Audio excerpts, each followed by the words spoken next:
To the stage. Well, let me remind you, don't forget to do your scorecards. But the next guy, he told me that he works as a truck driver. And he said the reason he likes being a truck driver, can you guys hear me? Is that he likes sitting up high so he can look down low. You know what he's looking at, all the women walking down the street. But I found out the real truth about what his real job is. He really works at Goodwill. He sniffs the used panties to see if they need to be washed or not. Anyways, welcome to the stage, David. Wow. Give it up for yourself, man. Y'all are a great crowd. But I gotta be honest with you. Y'all got me a little nervous. I feel like a 10-year-old at Penn State. Oh, it's been on TV, man. And you imagine little Leroy? Man, I don't even want that iPod. Sandusky, no. But you know, oh man. Well, it's still a good month. It's a good month. Last month was great. I actually turned 40 last month. Yeah, a lot of people have a hard time believing that. They say, well, you have no gray hair on your head. And I say, yes, but on my nuts. I got a ton of gray hair. And the left nut that hangs the lowest, got a bald spot right at the bottom.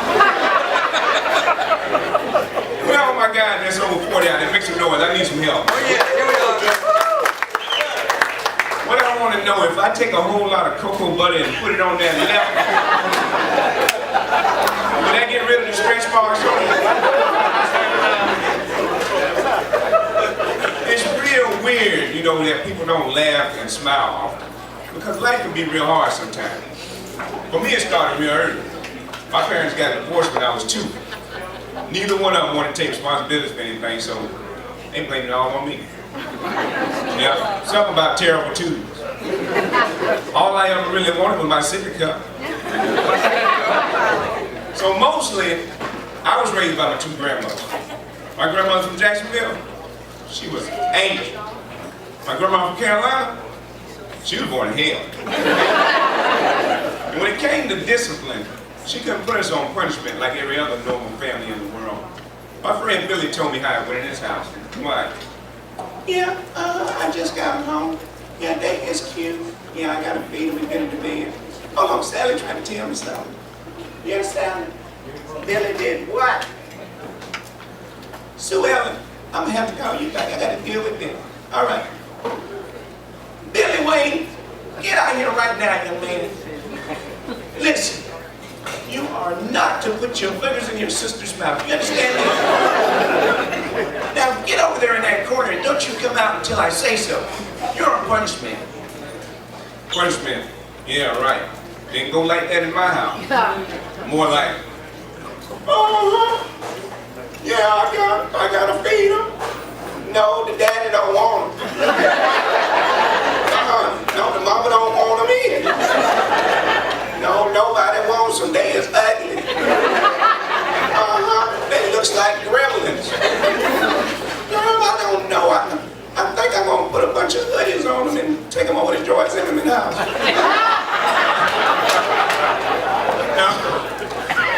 No, man, my grandma, she said, hey, come here, David.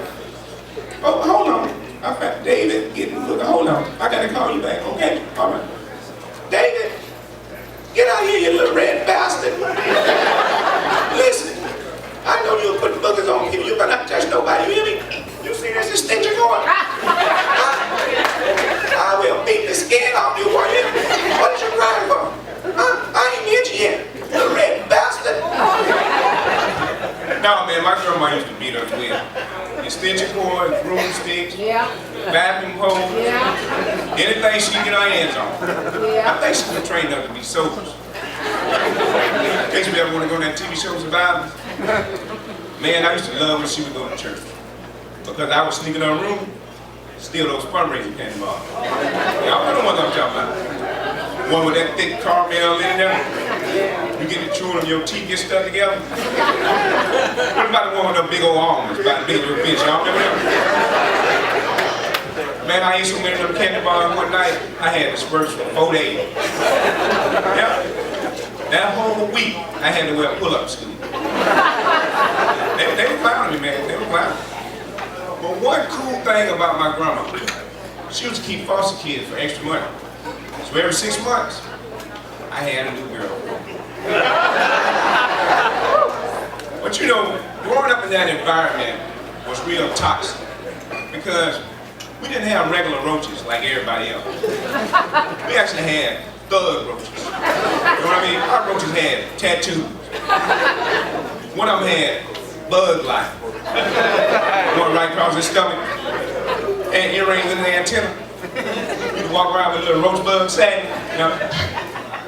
I went in the kitchen one night and he was like, "Hey man, you keep coming up here for turning on the light.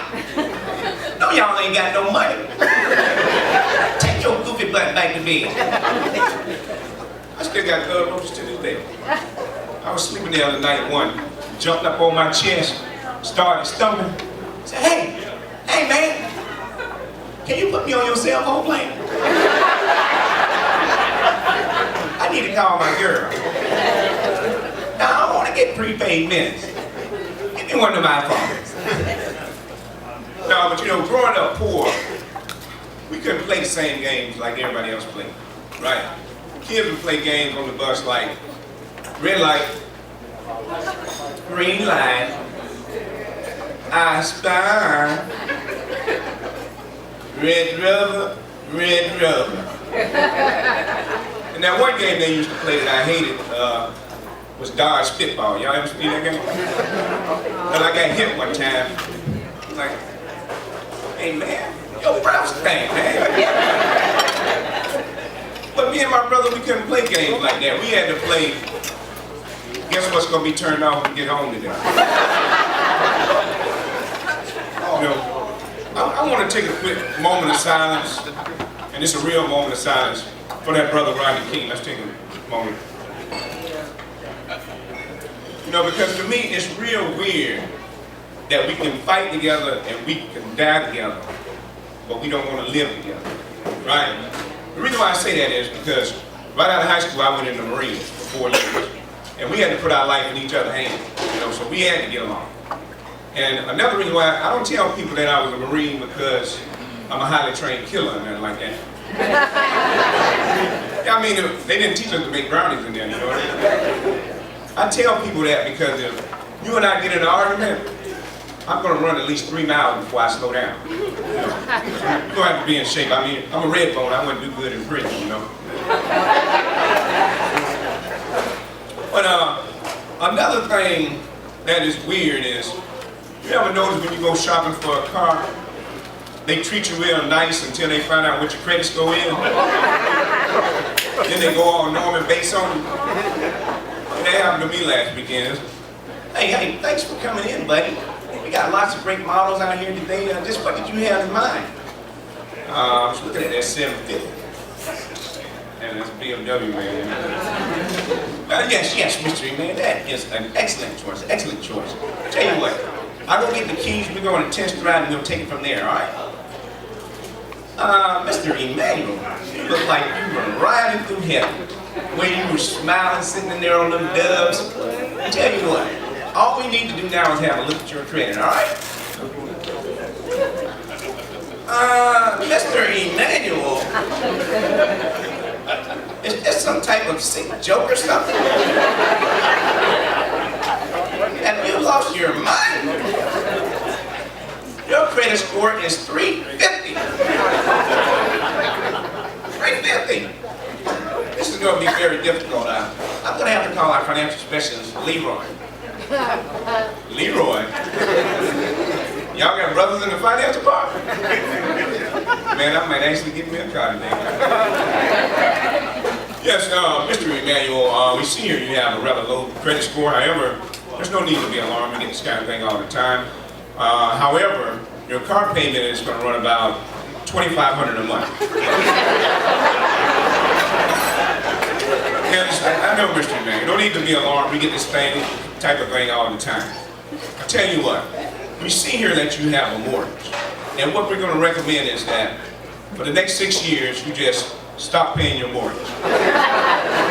That's right. Don't worry about that. My cousin worked at Enron, and he pretty much said, they have insurance for this type of thing. They know it's about a 90% chance you're not going to pay, so insurance will cover it. Win-win for everybody. Hey, look here, man. I didn't say I could afford that car. I just said I like that car. I see, Mr. Emanuel. Maybe I need to speak in a language you can understand. See, what had happened was, we ran your credit score, cuz, and it came back 350, and I was like, for real though, cuz? For real though? Tell you what, Mindy, man, get in your ragged car and get off my lot.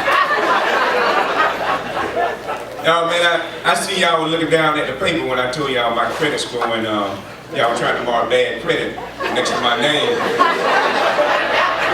But I actually need y'all to put excellent next to my name, man. Hey, you all were very wonderful. I appreciate y'all. That's my time.